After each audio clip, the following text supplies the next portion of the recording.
food was still warm on the plates. I had cooked it myself. Pot roast with carrots and potatoes the way my wife used to make it. Cornbread from scratch because my son once said he missed it. I had ironed the cloth napkins, the ones with the small blue border. I had set the table for 3. My son looked me in the eye across that table and told me I had been freeloading long enough. He told me to know my place. He told me to give up my bedroom or pack my junk and get out. I did not argue. I did not beg. I set my fork down. I folded my napkin, and I said 2 words. All right. He thought he had won. 3 months later, he lost everything he thought was his. And I was watching the sunset from somewhere he never knew existed. If you are listening to this right now, stay with me until the end, because this is not just a story about what happened at one dinner table in East Los Angeles. This is a story about every parent who gave everything they had and got nothing but demands in return. It is a story about what happens when you finally stop confusing love with surrender. And it is a story about the quiet kind of justice that does not come from shouting or revenge. It comes from documents signed in silence in a truck driving up a mountain road while the city gets smaller in the rearview mirror. Before we begin, let me know where you are tuning in from. Drop your city or your country in the comments right now. I read every single one. And if this story moves you the way I believe it will, I am going to ask you to do 3 things before this video is over. Subscribe, like, and leave a comment that tells me what you would have done in my place. But for now, let me take you back to the evening of August 1st, a Friday, the night everything began. Please note this story includes fictional elements created for entertainment and educational purposes. Any resemblance to names or locations is coincidental, but the core lesson is real, and it is deeply useful. I built that table myself. That is the first thing I thought about on the evening of August 1st when I stood in the kitchen of my house on Crenshaw Avenue in East Los Angeles and looked through the open doorway at the dining room. The year was 1991. Derek was 4 years old. He was running circles around my legs while I sanded the edges smooth. My wife Carol stood in the doorway holding a dish towel and laughing at the 2 of us. I had used oak wood because she liked oak. She said it felt like something that was meant to last. 34 years later, I was setting that same table for 3. My name is Walter Hines. I am 68 years old, retired plumber, widower. I have lived in this house for 31 years. I raised 1 son inside these walls. I buried a wife 5 years ago. And I kept the lights on through all of it with my own 2 hands. Not a large life by some measurements, but it was mine, every square foot, every year of it. I had spent that Friday afternoon cooking pot roast the way Carol used to make it. I had baked cornbread from scratch because Derek mentioned once years ago that he missed it. I had ironed the cloth napkins because Vanessa was coming, and I wanted the evening to feel like something.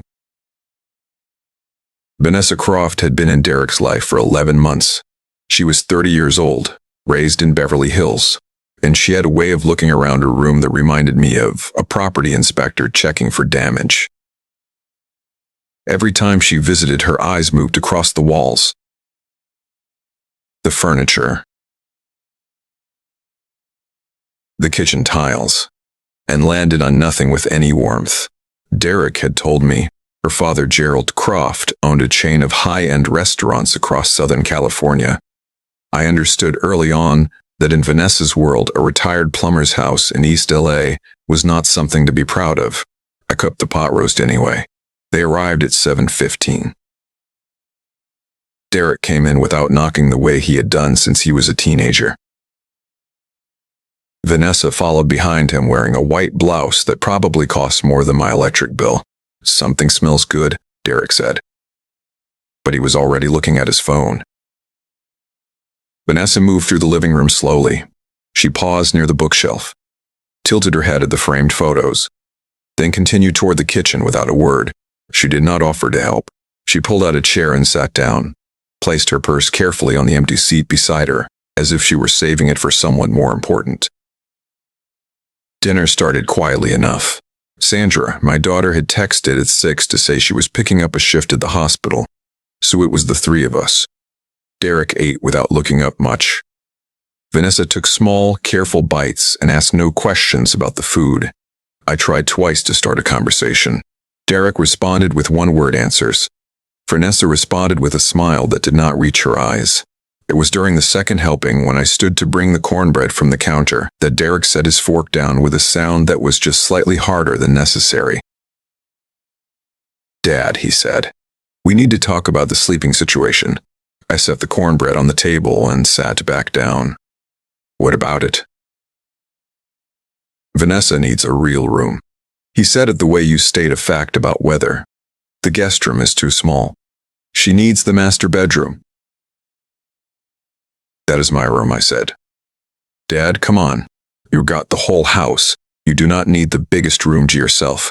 "I have slept in that room for 30 years, I said. "Carol and I picked that room when we moved in." Something shifted in Derek's face. The thin layer peeled back. "You have been freeloading under my roof long enough," he said. And his voice had dropped all pretense of being reasonable. "Know your place, old man. Move your stuff down to the storage room and stay out of the way. Or pack your junk and get out. I am not letting you embarrass me in front of her family. You understand me?" The room went very still. I became aware in that stillness of several things at once. The refrigerator humming, the traffic on Crenshaw Avenue outside. The way Vanessa's expression did not change. Did not register surprise or discomfort, which told me she had known exactly what was coming. And Sandra's chair empty at the corner of the table because my daughter had chosen a hospital shift instead of this dinner. And I could not blame her. I had raised this boy. Fed him. Clothed him. Sat with him through fevers and failed exams and heartbreaks. I had worked double shifts for years so he could go to a college I could not afford, and he was sitting at a table I built with my own hands telling me to get out of my own house. What I felt in that moment was not grief, and it was not rage. It was clarity. A sharp, clean, almost cold clarity. Like stepping outside on an early morning when the air has not yet warmed and everything is exactly as it is with no softness covering the edges. I set my fork down. I picked up my napkin, folded it in half, then in half again, placed it beside my plate. "All right, Derek," I said, "if that is how it is." I stood up and walked toward the hallway. My hand found the wooden banister at the bottom of the stairs. The same banister I had replaced twice over the years because wood wears down when a family lives in a house long enough. I did not look back at the table. I did not say another word, but as I climbed the stairs, something had already begun moving in the back of my mind.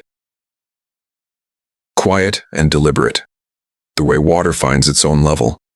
I just needed to let it find its way. If you're still with me, pay close attention to what happens next.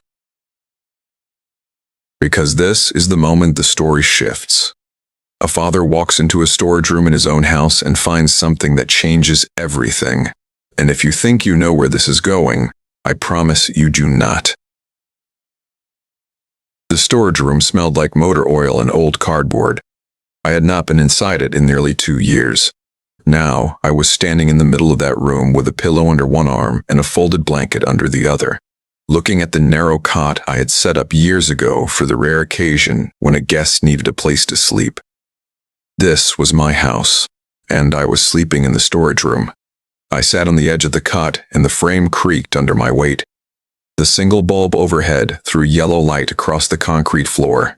Through the wall, I could hear Derek and Vanessa moving around upstairs, their voices low and easy.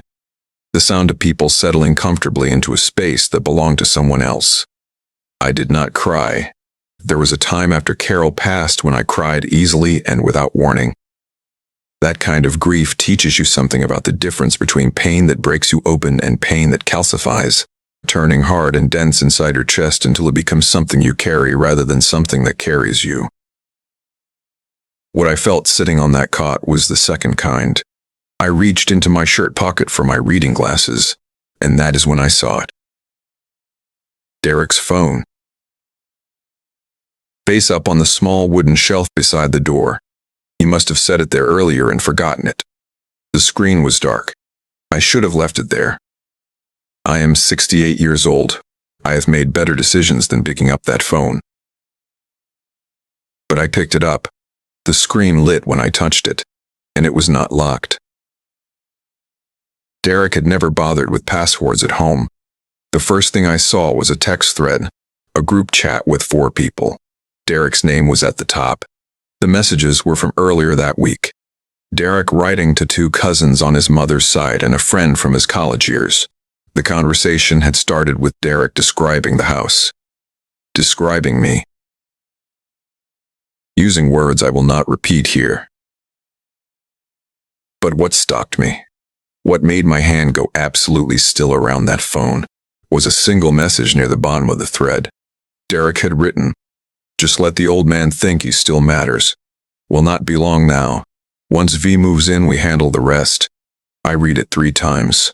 Not because I did not understand it the first time. I read it 3 times because I wanted to make absolutely certain I was not misreading the words. Not making the mistake of a father who expects the worst of his child and finds it whether it is there or not. It was there. I set the phone back on the shelf face down. I sat with my hands on my knees and stared at the concrete floor for a long time. Just let the old man think he still matters. I had worked 30 years in a trade that required you to see problems clearly and fix them practically. No sentimentality about pipes and joints and what happened when you ignored a slow leak long enough. But somewhere between being a father and being a fool, I had let myself believe that underneath Derek's faults the foundation was still solid. That there was still the boy who used to fall asleep on my shoulder during long drives. That message told me the foundation had been gone for a long time. I just had not looked. Now, before I tell you what I did next, think about what you would do. Would you confront them? Would you scream? Would you pretend you never saw it? Hold that thought, because what I did next is not what most people would do. And it is the reason everything that followed unfolded the way it did. I picked up my own phone and called Frank Ruiz. Frank and I had known each other for 39 years, since we were both young men working construction sites across the San Fernando Valley. Him doing electrical and me doing plumbing. He was the one who sat with me at the hospital the night Carol died. He was the one who showed up at my door the following Saturday with a cooler full of beer and a folding chair and said nothing for 2 hours, which was exactly the right thing. He answered on the second ring. "Walter, everything okay?" "No," I said, "not really. I told him about dinner. I told him about the phone. I read him the message word for word, and when I finished there was a silence on his end. There was not emptiness, but weight. That boy Frank said finally, and stopped. "Yeah," I said. "Walter, I had been meaning to tell you something. You remember that mountain property I mentioned last spring? The condo up in the Santa Monica Mountains?" "I remember," I said. "It is still available," Frank said. "And Walter, I think you should see it tomorrow." I looked at the concrete floor. I looked at the shelf where Derek's phone lay face down in the dark. "Yeah," I said. "I think I should too." But that was not everything Frank wanted to tell me. There was something else. Something he held back that night. Something about a life insurance policy. Something that would hit me like a hammer 4 days later and change the scale of everything I thought I was dealing with. I did not know that yet. All I knew was that I was sitting on a cot in a storage room in my own house. And for the first time in 31 years, I was beginning to think about what my life looked like from the outside. It looked like a man who had given everything away and was sleeping in the dark. I woke up at 4:53 in the morning and did not try to go back to sleep. The cot had done what cots do. The yellow bulb had burned out sometime around 2 in the morning, and I had lain in complete darkness, listening to the house settle around me. All its familiar creaks and shifts. The sounds of 31 years. I got up carefully, the way men my age get up when they do not want to announce themselves to their own joints. I walked to the kitchen in my socks, made coffee, Not for anyone else. Just for me. Standing at the counter, I looked out the kitchen window at the backyard. Carol had planted a lemon tree back there in 2003. It was still producing more lemons than one man could ever use. I poured my coffee, sat down at the kitchen table, and I opened the banking app on my phone. The supplemental card. That was what the bank called it. I had added it to my account 8 years ago when Derek was between jobs and needed something to hold him over. A temporary measure. The card had been active for 8 years, attached to my checking account, and in that time I had watched the monthly statements with the particular combination of guilt and resignation that fathers develop when they know they are enabling something but cannot bring themselves to stop. $310,000. That was what the savings account showed when I switched screens. Money I had built carefully over 20 years of freelance consulting work after I retired from the plumbing company. I had never told Derek about that account. I switched back to the account management screen and found the supplemental card. I pressed cancel. The app asked me to confirm. I confirmed. Supplemental card ending in 4471 has been deactivated. The cardholder will be notified. I set the phone face down on the table and drank my coffee. Derek came downstairs at 8:45, the heavy footfall of someone who had slept well in a comfortable bed. He came into the kitchen and looked at me sitting at the table the way you look at a piece of furniture that has ended up in an inconvenient location. "Is there any coffee left?" he asked. "In the pot," I said. He poured himself a cup. After a moment, he said without looking up, "Vanessa wants breakfast. There's nothing in the fridge. Can you run to the store?" "No," I said. He looked up then. "What?" I said, "No. I'm going out this morning. Dad, it is like a 15-minute drive. She just wants some eggs and fruit. Then she can go get them," I said. "Or you can." He stared at me with his mouth slightly open, the look of a man encountering an obstacle where he expected a clear road. Then he grabbed his keys and said, "Fine, I will go myself." I was almost to the front door when I heard it, Derek's voice from the driveway loud enough to cut through the walls. "What do you mean it is declined?" A pause. "Run it again." Another pause. Longer.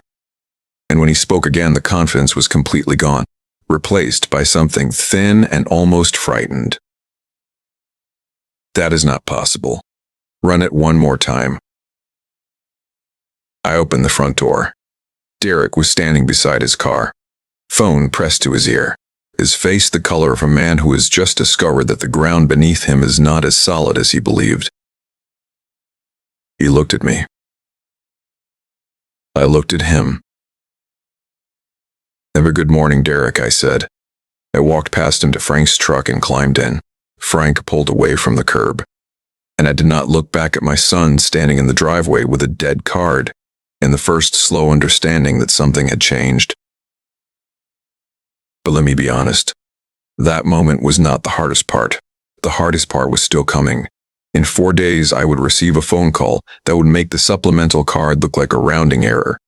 A phone call that would reveal my son had done something I never imagined possible, something that involved my signature, my life, and a number that would make your stomach drop. I did not know that yet. All I knew was that the morning air felt different, and Frank was driving west, and for the first time in a long time, I was going somewhere instead of staying. If this story is already heading close to home, do me a favor right now. Hit that like button. It takes 1 second, and it tells the algorithm to share this with someone else who might need to hear it. Frank drove the way he had always driven. One hand loose on the wheel, the radio tuned to a classic rock station. He did not ask me how I was feeling. Frank never asked how you were feeling. He asked what you were going to do, which was a different question and a better one. "The agent's name is Patterson," he said. "The property has been sitting because the owner wanted cash, and most buyers do not come with cash." How much, I asked. $265, Frank said, for a 2-bedroom condo on the 3rd floor. End unit. The view is the thing, Walter. I do not want to describe it because I want you to see it yourself. The building was 3 stories. Spanish-style stucco with a terracotta roof. set back from a narrow road that wound up through oak trees. It was quiet in the way that places are quiet when they are genuinely far from the noise. I could hear birds. I had not heard birds in my backyard in years without also hearing traffic underneath them. Patterson led us up to the 3rd floor and unlocked the end unit. The door opened into a living space with wide windows. And the first thing I saw through those windows was Los Angeles. All of it. The basin spreading out below us in the morning haze. The downtown skyline faint in the distance. Millions of people and millions of lives compressed into something that from up here looked almost quiet. I had lived in that city for 68 years and I had never seen it from this angle. I was not listening to Patterson explain the details. I was standing at that window with my hands at my sides and something was happening in my chest that I did not have a clean word for. Not happiness exactly. Something older and quieter. Recognition.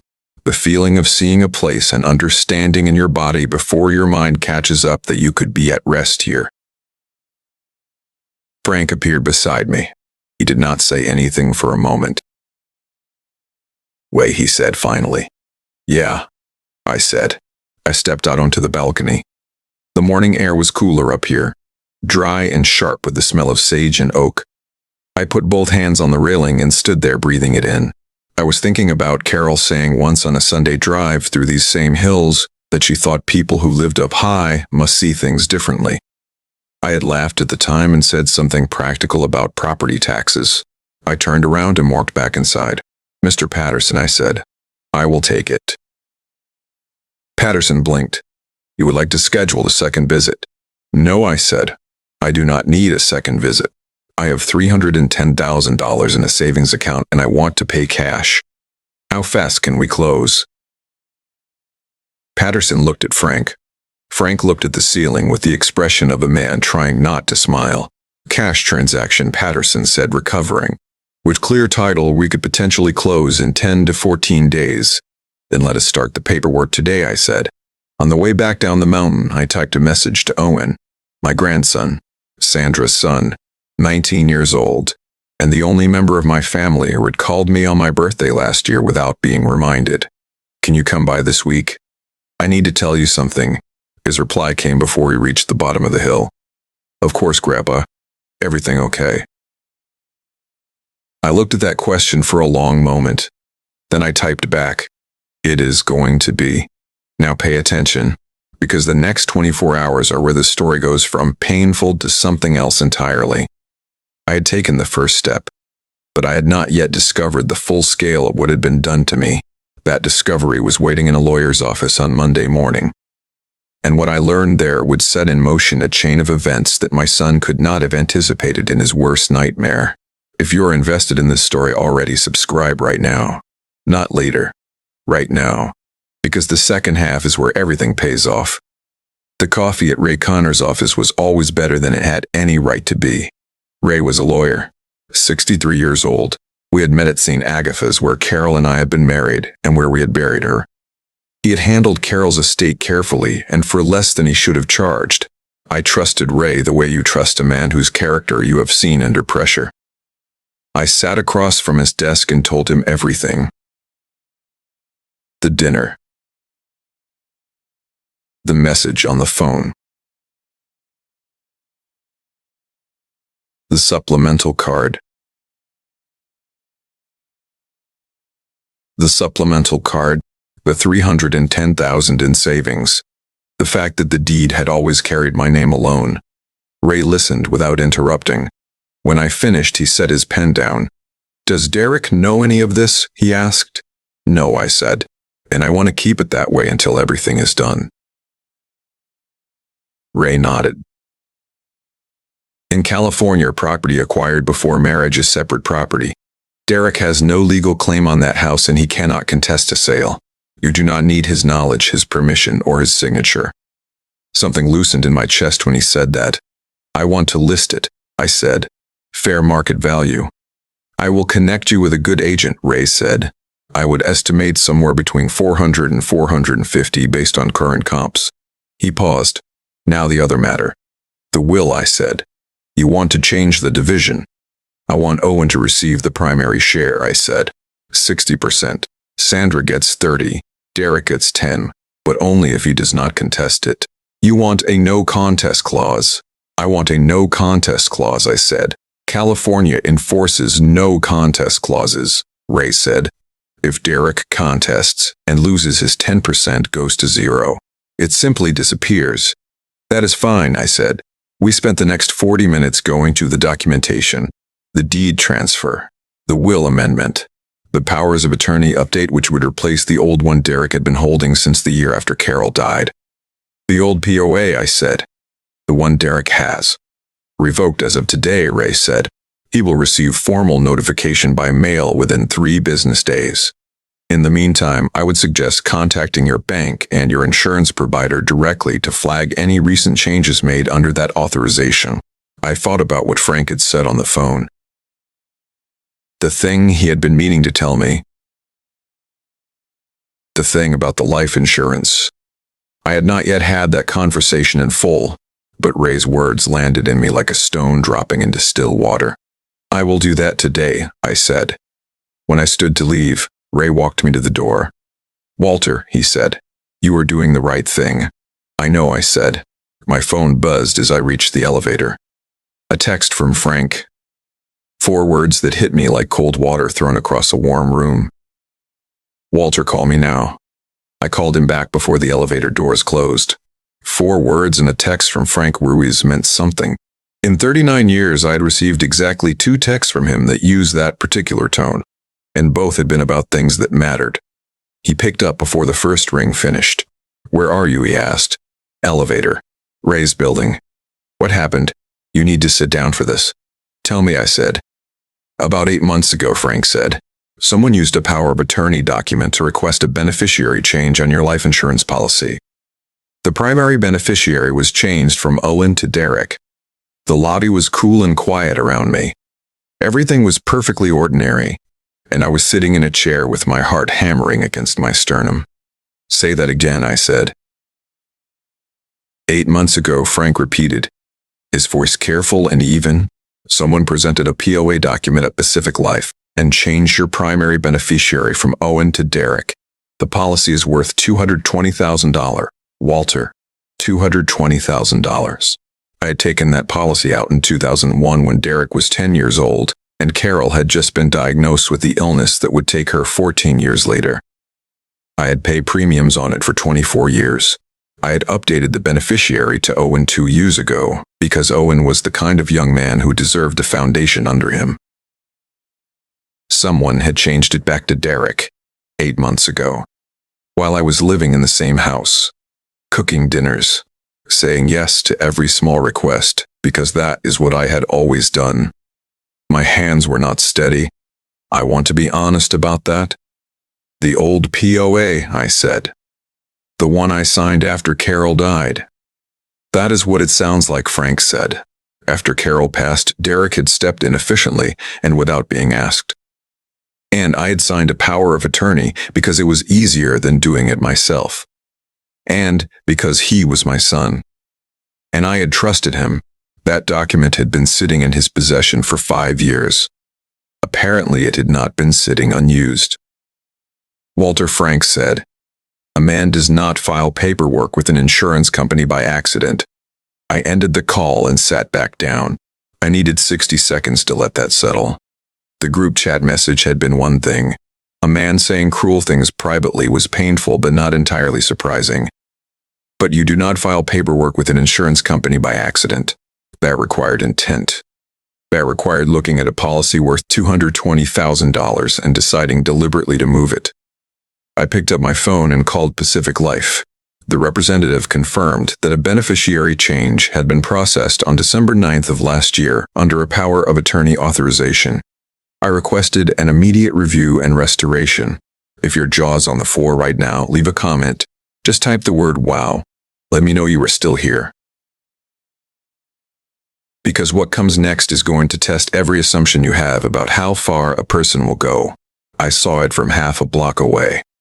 I had been out shipping a certified copy of the insurance correction form to Pacific Life's processing center in Omaha. I was turning back onto Crenshaw Avenue at 9:45 when I saw the tables.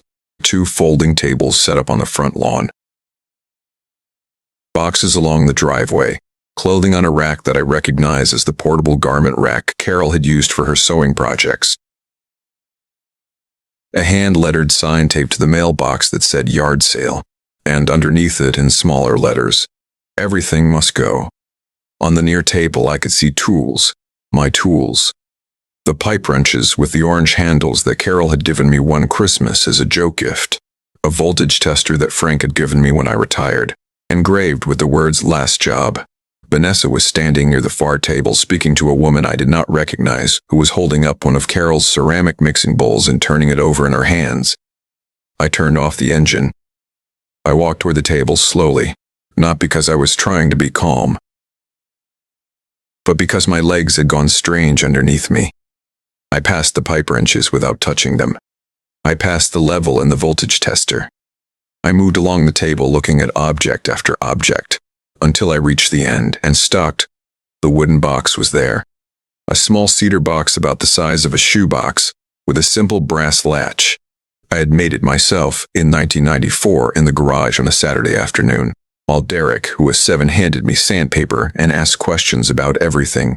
Inside it, Carol had kept what she called her keeping things, a silver bracelet from her mother, the hospital bracelet from the day Derek was born, 2 ticket stubs from the first movie we ever saw together, a photograph of her parents on their wedding day, a letter I had written her when we were first together, handwritten on yellow paper, which I had not read since she died because I could not. I picked the box up off the table. My hands were shaking and I did not try to stop them. "Oh, Walter." Vanessa appeared at my elbow, her voice carrying that particular brightness of someone who has been caught doing something.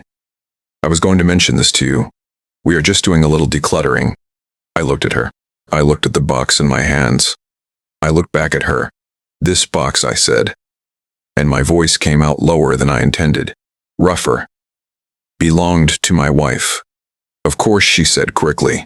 "If there are things that have sentimental value, we can absolutely set those aside." "This was in storage," I said, because I did not know where else to put it after she died, not because it was for sale. From the yard next door came the sound of a screen door. Dolores Reyes was coming down her front steps, 72 years old, my neighbor for 25 years. Dolores had brought food to my door for 3 weeks after Carol's funeral. She had watched Derek grow up from the other side of a chain-link fence and had told me more than once that she worried about the kind of man he was becoming. She walked to the low fence between our properties and looked at the tables. She looked at Vanessa. She looked at me holding the cedar box. "Walter," she said. Her voice was quiet and it was not a question. "Morning, Dolores," I said. She looked at the yard sale setup again. Her jaw tightened. She shook her head once. A small, precise movement. The kind that contains an entire verdict. "You need anything," she said. "You come over." "I know," I said. "Thank you." I turned back toward the house. The cedar box held against my chest with both arms, the way you carry something that has no replacement. Vanessa called after me something about being reasonable. I did not turn around. I walked to the storage room and set the box on the shelf where it belonged. I stood there with my hand on top of it for a long time. Then I took out my phone and typed a message to Owen. "Bring your truck on Saturday. I have things to move." His reply came in under a minute. "I will be there at 8, Grandpa. Whatever you need." I was beginning for the first time in a long time to understand what that actually meant when it was directed at me. 2 days later, Vanessa knocked on my door. 3 gentle taps. Practice until they sounded spontaneous.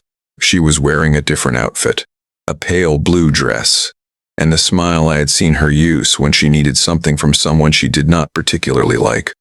"Walter," she said warmly, as though the morning had not happened. "I feel terrible about this morning. I should have asked. That was wrong of me, and I am sorry."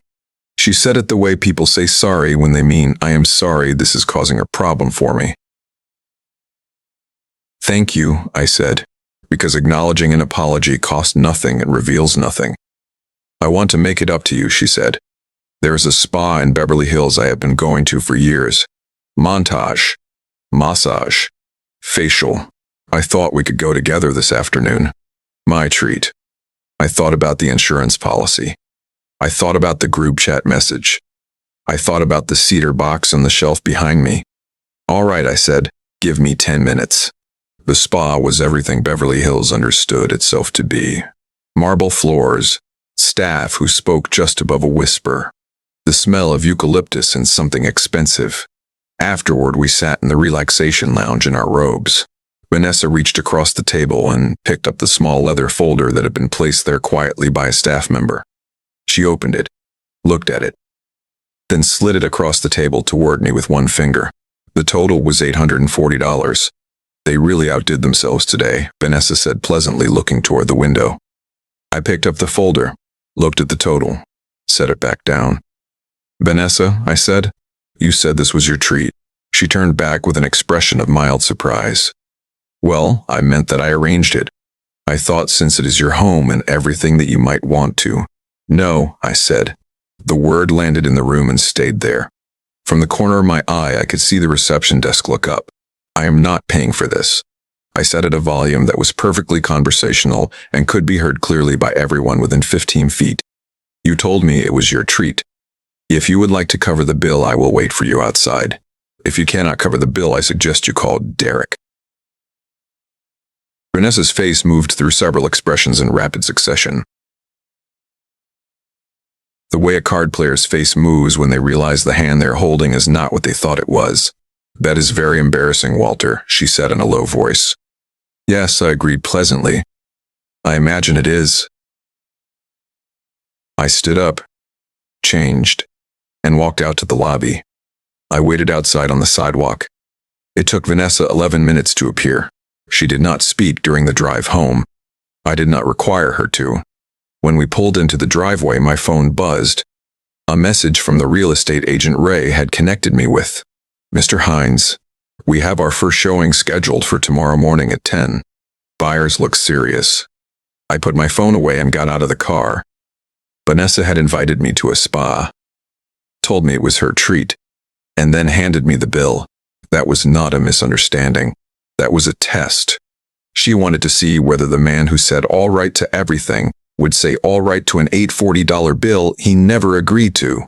I said no, and that no was the beginning of everything. But what happened next would show me that Derek had been even busier than I knew, because while I was dealing with yard sales and spa bills, my son had been building something on the internet, something with my face on it. The first call came at 8:14 in the morning. A woman's voice on the phone, Patricia Mendez from down on 62nd Street.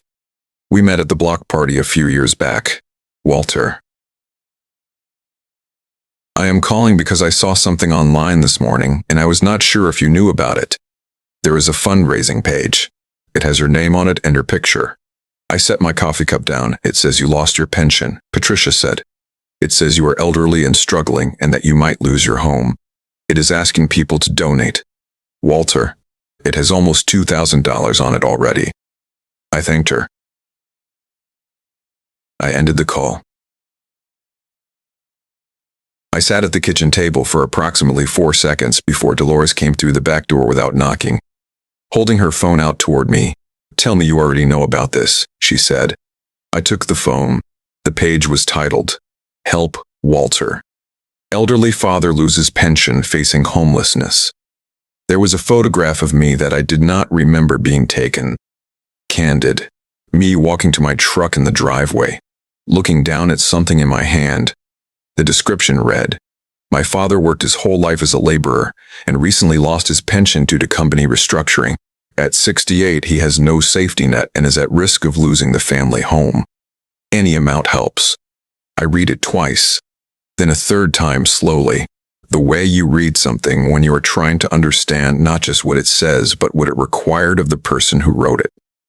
It required sitting down and typing those words deliberately, choosing a photograph, clicking publish, and watching the donations come in. $2,000 in 4 days. Walter, Dolores said, "That boy took money from strangers by lying about you." I know, I said, "People who know you. People from the church. They might have given money to that page, thinking they were helping you." I know, I said. I know exactly what it is. I opened the fundraising website, found the page using my own name as the search term, navigated to the report function, selected fraudulent fundraising.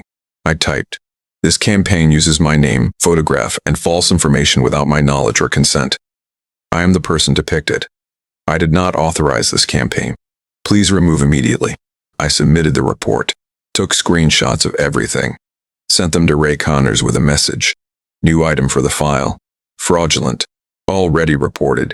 Ray responded in under 3 minutes. Got it. Do not contact Derek about this directly. I had not planned to. Dolores poured herself a cup of coffee from my pot and sat across the table. "What are you going to do?" she asked. "Nothing," I said. Not yet, she repeated. "The page will come down," I said. "Ray has the documentation. Everything Derek has done is in that file. I am not going to confront him about any of it individually because the moment I do, he will know how much I know, and right now he does not know anything." Dolores was quiet. Then she said, "Carol always said you were the most patient man she had ever met. She also said that when you finally decided something, nothing on earth was going to change it. She was not wrong about that either." I said, "My son had created a fraudulent fundraising page using my photograph and a fabricated story about losing my pension. He was collecting money from strangers, from neighbors, from people who knew my wife and felt sympathy for a grieving widower who did not exist. That is not a man who had a bad night at a dinner table. That is a man with a strategy. And I was collecting every piece of evidence. Quietly, methodically, the way a man who spent 30 years fixing leaks understood the value of finding the problem before you start cutting into walls. Derek was about to come to my door at 10:47 at night with a glass of water and an apology, and that apology was going to be the last chance he would ever have to come clean on his own terms. He did not take it. The knock came at 10:47 at night. 3 knocks. Soft, evenly spaced. Different from every other knock Derek had produced in 34 years. Derek knocked with the assumption that the door would open because he wanted it to. This knock was asking rather than telling. He was standing in the hallway in a gray t-shirt and jeans. No shoes. Shadows under his eyes that had not been there 2 weeks ago. Holding a glass of water in one hand with the self-conscious quality of a person who needed something to do with their hands. "Can I come in?" he asked. He sat on the edge of the cot. I stood near the shelf with the cedar box. "Dad," he said, "I owe you an apology." "All right," I said. "What I said at dinner. The way I talked to you. That was wrong. Vanessa's family has a lot of expectations. Her father especially. I have been under pressure to make things look a certain way. And I took that pressure out on you. You delivered it well. The pacing was right. The eye contact was appropriate. If I had heard this speech 11 days ago before the phone screen before Pacific Life, before the fundraising page, I might have felt something shift in me toward him. But I had seen those things, and I had spent 11 days watching my son operate. "If there is anything I can do to fix this, I want to do it," he said. He held the look for a moment longer than natural. There it was. Not in the words, but in that held look. In the fact that he had come at 10:47 at night rather than 10:47 in the morning. People who want to apologize come when it is convenient for the person they are apologizing to. People who want something come when the hour makes the other person more likely to be tired, more likely to say yes just to end the discomfort. "Derek," I said, "when did the fundraising page go down?" His expression did not collapse. Instead, it went through a rapid, practiced recalibration. What he said. "The fundraising page," I said. "With my photograph and my name. The one that said I had lost my pension. When did it come down?" "I do not know what you are talking about," he said.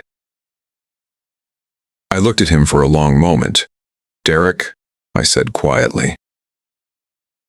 "You are not sorry for what you said at that dinner table. You are not sorry for what you did with the power of attorney. You are not sorry for the photograph you posted on the internet with a story you invented about my life."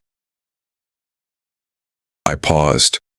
You are sorry the card stopped working. That is all this is. The color left his face, not gradually, quickly. Dad, I am not angry, I said. And this was true. I am not angry at you, Derek. I am something else entirely. I am finished. He stood up from the cot. The glass of water was shaking in his hand. What does that mean? It means I have made decisions about my life that you are going to find out about soon enough. And there is nothing you can say tonight that is going to change them. Dad, please. His voice cracked on the last word, and for a moment something young and frightened moved across his face. The boy who had handed me sandpaper in the garage. The boy who had fallen asleep on my shoulder in the truck. My chest tightened around it. Good night, Derek, I said. He turned and walked out. I listened to his footsteps move down the hall and up the stairs and into the room that had been mine for 30 years. I sat down on the edge of the cot. My phone buzzed. An email from Ray's office. A message from Greg Torres, the real estate agent. Walter, strong offer. Call me in the morning. I opened the forwarded email. Mr. Hines, we have received an offer of $428,000. Full asking price. All cash. Requesting close in 10 days. Buyers are highly motivated. Please advise. I read it twice. Then I set the phone face down and sat in the yellow light for a long time. Everything has been set in motion. The house is listed. The will is changed. The insurance is being restored. The power of attorney is revoked. The fraudulent page has been reported. The supplemental card is dead. And my son has no idea about any of it. He thinks he came to my door to apologize. He thinks the card was a glitch. He thinks I am a tired old man in a storage room who will eventually fold the way I have always folded. He is wrong. And in the next 72 hours, every single piece of this story is going to land at once. If you have made it this far, subscribe right now. Because the ending of this story is something you are not going to forget for a very long time. Greg Torres answered on the first ring. 7:53 in the morning, Wednesday. Tell me about the buyers, I said. Young couple, Greg said. He is an engineer at JPL. She is a nurse at Cedars. They have been looking for 8 months. Lost 2 offers to cash buyers. And they came back with cash this time. Every dollar of it. They have a 6-month-old. He paused. They want this house, Mr. Hines, not a house like it, this one. I looked at the lemon tree. Carol had planted it on a Saturday in March of 2003. I had held the root ball while she got the hole to the depth she wanted. We had argued mildly about whether the tree was too close to the fence. I had been wrong and she had been right. Tell them yes, I said. Full acceptance, Greg asked.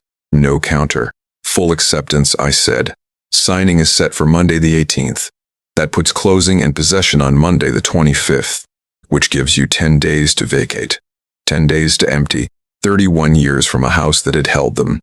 Standing in that backyard in the early morning light, it did not sound impossible at all. It sounded like exactly enough time. Owen arrived Saturday morning at 8 in his beat-up white pickup truck, 19 years old, my grandson. He shook my hand with a grip that was firm without trying to be impressive. Grandpa, he said, where do we start? We worked through the morning. The cedar box went into the cab of the truck first, on the seat between us, not in the bed with the other boxes. Owen noticed and did not comment, which was exactly right. Around 11, sitting on the tailgate, eating sandwiches, Owen said, Can I ask you something? Go ahead, I said. Did you know this was going to happen before the dinner? Did you have a plan? No, I said. I had savings and I had options. But I did not have a plan until your uncle gave me one. Owen looked at me. He gave you a reason to use what you already had. I looked at my grandson, 19 years old, eating a turkey sandwich in the August heat, and he had just said in one sentence what I had been circling for 2 weeks without finding the words for. Exactly, I said. Then he said, You should have done this years ago, Grandpa. It landed without malice. The way true things land. You were probably right, I said. Not probably, Owen said. I laughed. It came up from somewhere I had not visited in a while. A genuine laugh, the kind that arrives without being planned, on the second trip back pulling onto Crenshaw Avenue. Owen said quietly. He is watching from the window. I did not look up at the house. I know, I said. When I got back inside, I noticed the top drawer of the small writing desk in the corner was not entirely closed. It had been closed when I left that morning. The papers inside had been moved. I closed the drawer, went to the storage room, sat down on the cot. Monday, I thought. 2 more days. I woke up at 5:30. For a moment, I did not know where I was. The ceiling was wrong. Too low. The smell was wrong.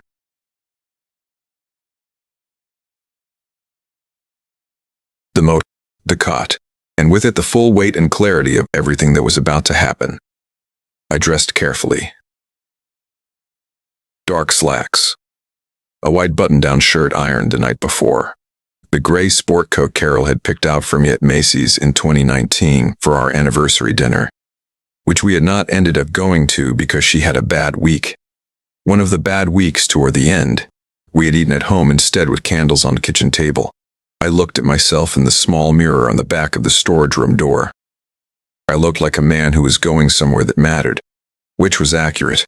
Frank was outside at 8:55. His truck freshly washed, which he had not mentioned, but which I noticed. We drove to the title company's office on Figueroa Street in downtown. Marcus Webb and his wife arrived 3 minutes later. He was 34 years old, tall with quiet seriousness. His wife Denise was small and bright-eyed, wearing a yellow dress, and she was carrying their daughter against her chest in a soft carrier, the baby asleep with her cheek pressed flat against her mother's collarbone. Mr. Hines, Marcus said. Thank you for accepting our offer. Thank you for making it, I said.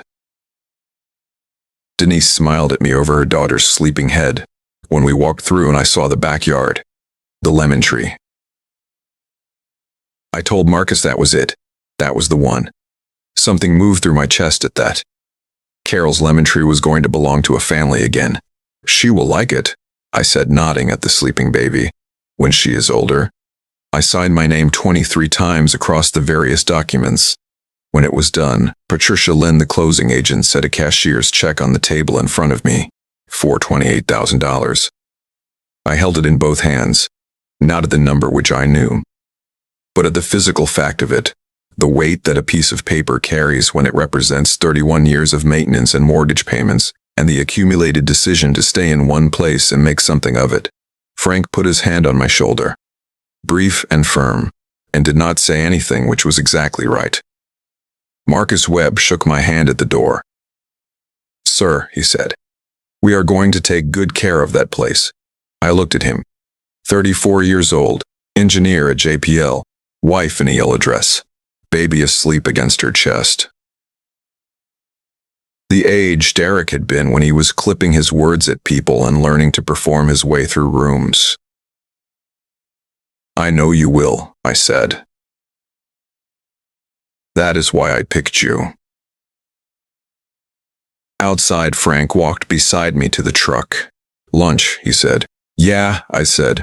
Somewhere good. I got into the truck with the cashier's check in the inside pocket of Carol's anniversary jacket close to my chest. Tonight, I thought. Tonight, I tell them. Now brace yourself. Because the next scene is where everything I have been building in silence for 2 weeks gets said out loud. My son is about to learn that the house he told me to get out of has been sold, that the room he has been sleeping in belongs to a young couple with a baby, and that the father he called a handyman has been quietly dismantling the entire structure of his plan while he was upstairs watching television. I pulled into the driveway at 6:12 in the evening. Both cars were in the driveway. I sat in my truck for a moment looking at the house through the windshield. The front porch light was on. The living room window glowed with the blue-white light of a television.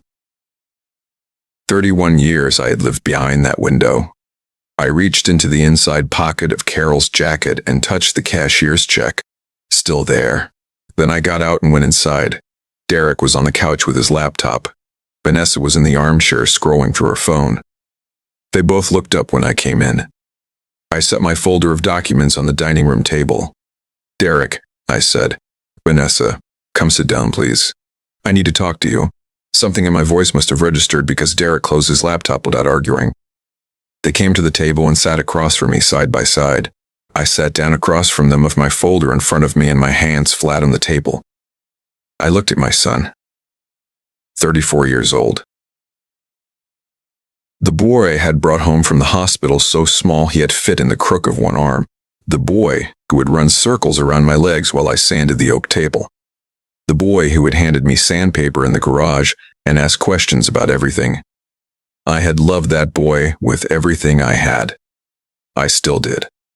That had not changed, but love and enabling were different things, and I had spent too many years using one word when I should have been using the other. I sold the house, I said. The room stopped. Derek's face went through no expression at all for approximately 2 seconds, which was its own kind of expression. The face of a person whose brain has received information that it does not yet know how to process. What he said. "I sold the house," I said again. "I signed the paperwork this morning. The new owners take possession on Monday the 25th. You have until then to remove your belongings." Derek's chair scraped back. "What are you talking about? You cannot sell the house. I grew up here. Mom grew up here with us. The house has been in my name since August of 1988, I said. Your mother's name was never on the deed. I am the sole owner of record. I do not require your permission, your knowledge, or your agreement to sell. I consulted a lawyer. Everything is legal and complete." Vanessa stood up. Her face had gone the color of paper. "Wait. Where are we supposed to go? We just moved in. We are getting married. You cannot do this. You have 10 days, I said. Derek's hands came down flat on the table hard. "I am going to call a lawyer. I am going to contest this. This is my home too. It has never been your home," I said. And I kept my voice level. Not cold. Not cruel. Simply accurate. This was my home. You lived here. There is a difference.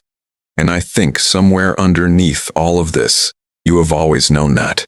You were doing this because of the card, Derek said. His voice had dropped now. Gotten quieter. Because I said something at dinner that came out wrong. You were punishing me for one bad night. I looked at my son for a long moment. "Derek," I said, "I know about the power of attorney. I know what you changed on the insurance policy and when you changed it. I know about the messages on your phone." I paused. "And I know about the fundraising page with my photograph on it." The color left his face. Quickly, all at once. "Dad, I am not here to argue about any of it," I said. "I am not here to punish you.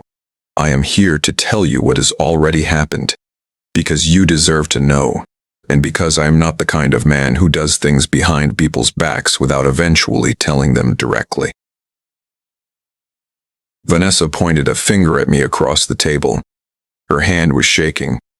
"You were destroying our lives. We had plans. We had arrangements with my father, with the venue, with everything. Your arrangements with your father," I said carefully, "are between you and your father. They have nothing to do with this house." Something shifted in her expression when I said that. A flicker of something gone before I could identify it. Derek was on his feet, pacing with his hands in his hair. "This is not happening," he said. "This cannot be happening." "It is happening," I said. I stood up, gathered my folder. "I would like you both to please be respectful of the property between now and the 25th. It belongs to the new owners as of this morning in every sense that matters." I turned toward the hallway. "Who are you?" Derek's voice came from behind me, rough and unsteady. "You are not my father. My father would never do this." I stopped. I turned around and looked at my son standing in the middle of the dining room. 34 years old, surrounded by the furniture and the walls and the table I had built. And I felt the full weight of everything at once.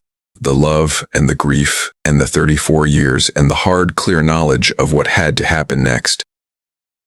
Your father, I said quietly, spent 34 years saying yes when he should have said no. Your father is tired. I paused. And your father is leaving.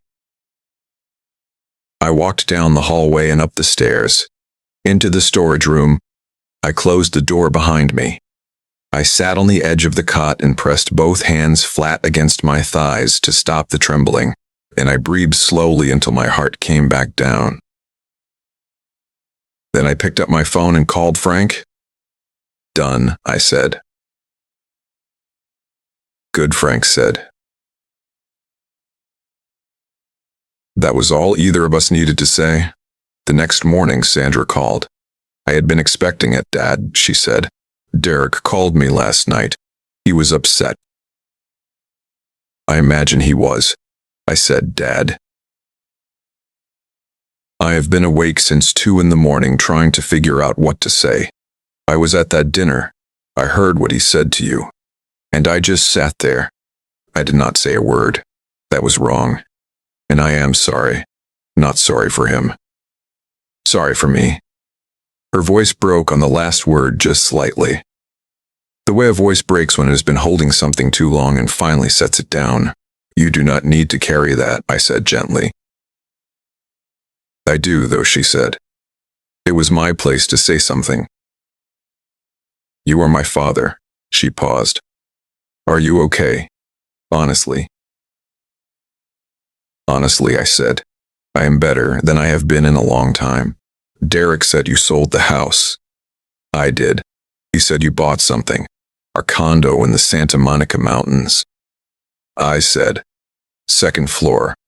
Balcony looking out over the city.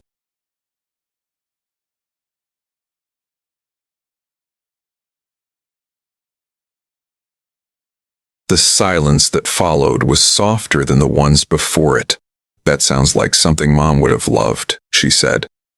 My chest pulled tight around those words in a way I had not braced for. Yeah, I said. It does. Can I visit? Any time, I said. You will always have a room there. That has not changed, and it is not going to change. She made a sound. The particular controlled exhale of a woman who spent her professional life not crying in front of people, and could not always switch it off when she was allowed to. My phone buzzed. Derek. We found a place. Moving out Sunday. Do not expect a goodbye. I read it once. Set the phone face down. What I felt was not hurt. It was something quieter. The specific sadness of watching someone choose the smaller version of themselves when a larger one was right there waiting. Marcus Webb arrived at 9 o'clock sharp on possession day. Denise beside him with the baby against her chest. I met them at the front door. It is yours now, I said, and stepped aside.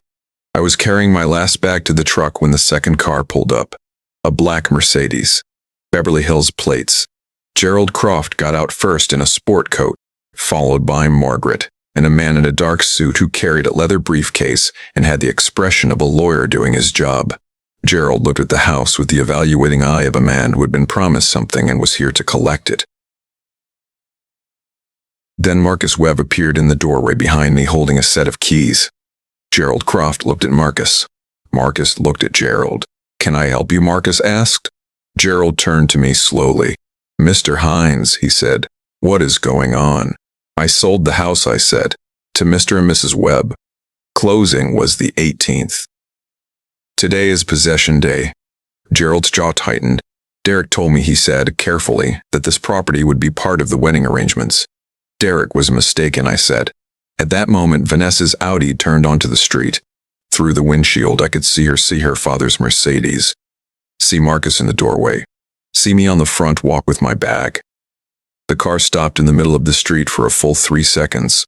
Then Derek got out. He looked at his future father-in-law. He looked at Marcus Webb holding the keys to a house that was no longer ours. He looked at me. Gerald Croft turned to his daughter. Vanessa, he said in the voice of a man who had built a business by being very clear about what he would and would not accept. We need to talk. Dolores was on her front porch.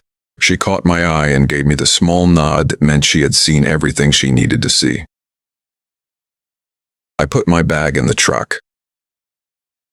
shook Marcus Webb's hand one final time. "Take care of that lemon tree," I said. "Yes, sir," he said. I drove away without looking in the rearview mirror. Frank was waiting at the storage unit when I pulled in. His truck already loaded with the last of the boxes, the cedar box riding up front on the passenger seat where I had asked him to put it. He poured me a cup of coffee from his thermos without a word. I drank it standing in the parking lot in the August heat. "How did it go?" he asked.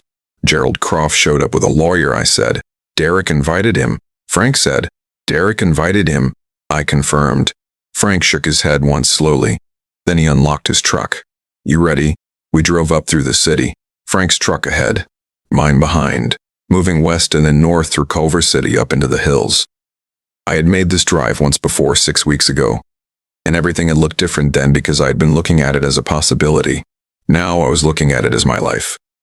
The radio was tuned to a station that played old country, which I had not listened to in years, not since Carol and I used to drive up the coast on Sunday mornings with the windows down. I left it on. Halfway up the mountain road, my phone rang through the truck speakers. "Derek." I looked at his name on the screen for 2 full rings. Then I answered, "Dad." His voice was raw, scraped down to something young and undefended. "Gerald is ending the engagement. Vanessa left with her parents. The vendors are calling about deposits." A pause. I do not know what to do. I kept my eyes on the road ahead, on Frank's truck navigating the curve, on the city dropping away behind me in the mirror. "Derek," I said, "I am sorry that is happening to you. Can you?" He stopped. "Is there anything?" "No," I said, not harshly, just clearly. "There is not. Not harshly. Just clearly, there is not. Not right now." A long silence then. "Okay.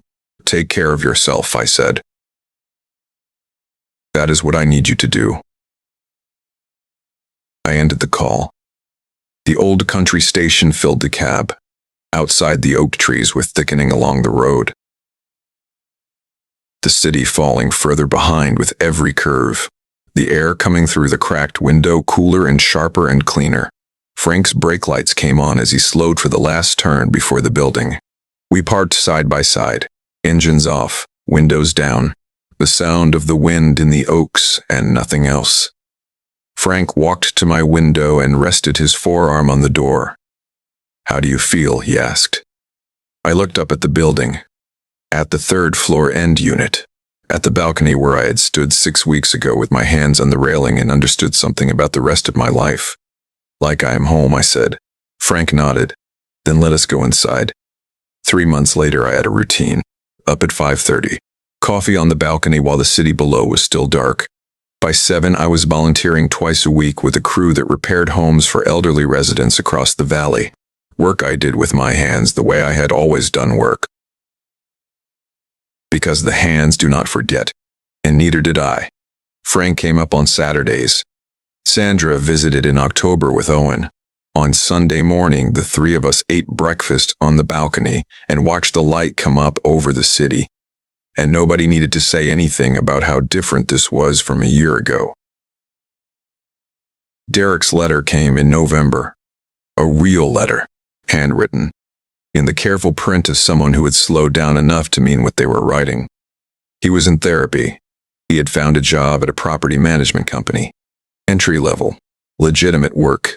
He was living in a studio in Koreatown with a roommate. He was not asking for anything.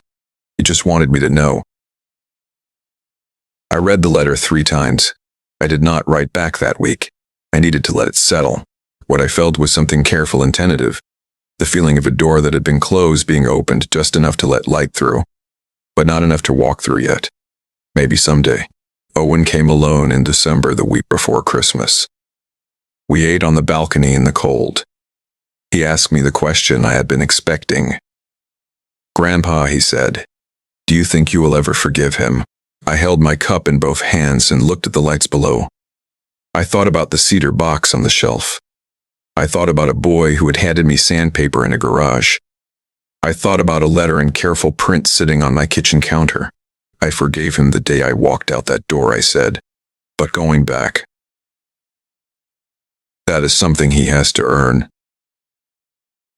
And I'm in no rush. Owen nodded. He understood. That was the thing about Owen. He always understood. We sat there until the cold drove us inside. And I locked the balcony door and turned off the kitchen light and stood for a moment in the quiet of a home that was entirely mine. Outside, Los Angeles glittered in the dark below. Every light a life. Every life a story still being written. Mine included. For too many years, I confused love with surrender.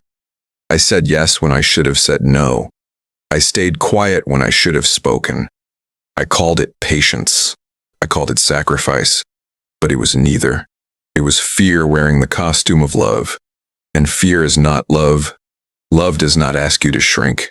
Love does not tell you to know your place. Love does not sell your dead wife's mixing bowls on your own front lawn while you sleep in a storage room. God had other plans for me. And sometimes the hardest mercy he shows us is letting things break, so something truer can be built in their place. This is what I know now at 68 years old, standing on a balcony above the city I spent my whole life in. Real family justice does not come from anger. It comes from clarity, from the quiet decision to finally value yourself the way you always deserve to be valued. From signing documents in silence instead of shouting across a table. From driving up a mountain road while the city gets smaller in the mirror and the air gets cleaner with every curve. If you are sitting somewhere right now, giving everything you have to people who take it without a word of gratitude, do not wait 30 years like I did. Do not wait for someone to call you the handyman in your own home. Do not wait for someone to change the beneficiary on your life insurance. Do not wait for someone to put your photograph on the internet with a lie attached to your name. Do not wait at all. That is my one regret. Not leaving. Leaving too late. I want you to hear that clearly. Not leaving was the mistake. Leaving was the correction. The only mistake was the 30 years of silence that came before. This has been my story. Not the kind with shouting and drama. The kind that happens in silence. In signed documents. And a truck driving up a mountain road while the city gets smaller in the mirror. If this story moved something in you, I want you to do 3 things right now before you close this window. Subscribe. Because there are more stories coming. Stories about parents who found their footing. Stories about the quiet kind of justice that does not need an audience. Stories that will remind you that it is never too late to rebuild your life on terms that are yours. Like this video, because every like tells the algorithm to put this in front of someone else who is sitting in a storage room of their own right now. Someone who needs to know that the way out does not require shouting. It requires clarity and a plan. And leave a comment, not just a word. Tell me what you would have done. Tell me if you have ever been where I was. Tell me if you are still there. Because I read every comment, and sometimes the comment section is the only place a person finds the courage to start their own plan. Share this with someone who needs to hear it. Send it to a parent. Send it to a parent. Send it to anyone who has been giving everything and getting nothing back. Sometimes one video is the difference between someone staying silent for another year and someone finally making the call. Thank you for staying until the end. For those of you who have been here since the first word, I am grateful. For those of you who joined along the way, I am grateful. You did not have to listen. You chose to. And that means more than I know how to say. Upcoming stories contain fictional elements created for reflection and life lessons. If that is not for you, we respect that. Choose the content that speaks to your truth. But if it is for you, if this is your truth, then I will see you in the next story.